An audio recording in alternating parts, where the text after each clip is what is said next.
President Benigno Aquino III was busy conducting bilateral meetings with the leaders of Papua New Guinea, Colombia, Vietnam, and Mexico, where they discussed various issues including climate change mitigating measures, agriculture, illegal drugs, and poverty alleviation.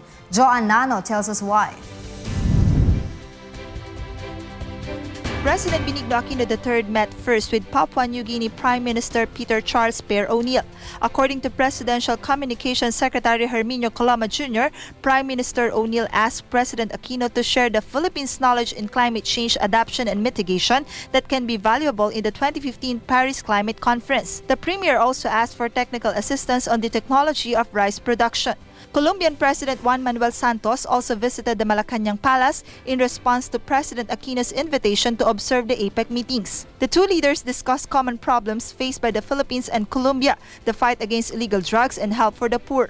The Colombian president offered assistance to the country, particularly by sharing the knowledge and experience they gained from decades of battling against illegal drugs. The president also met with Vietnamese President Trung Tan Sang. In a statement by President Aquino, the two countries signed a joint statement on the establishment of a strategic partnership. This is the first step toward a strategic partnership between the two countries that seeks to strengthen economic cooperation, agriculture, defense, and maritime engagement. The Vietnamese president expressed support for the Philippines' case in the arbitral tribunal regarding the West Philippine Sea territorial dispute issue. In this vein, allow me to state, the Philippines cannot overemphasize the importance of ensuring the full and effective implementation of the Declaration on the Conduct of Parties in the South China Sea, as well as the urgent need for parties to conclude negotiations on the Code of Conduct. This is a shared aspiration that we will continue to advance as I take part in my final ASEAN Summit as President of the Philippines.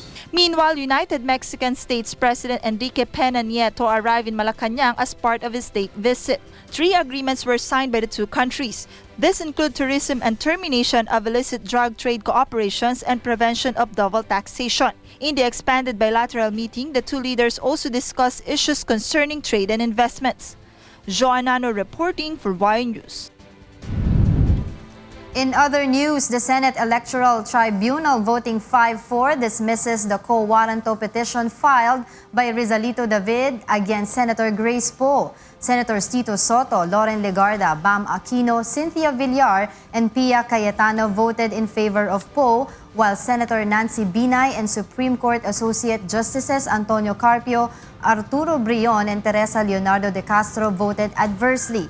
The case filed by Rizalito David seeks to unseat Poe. It was vote of 5-4, 5 dismissing the petition of Mr. David, and 4 concurring with the petition of Mr. David.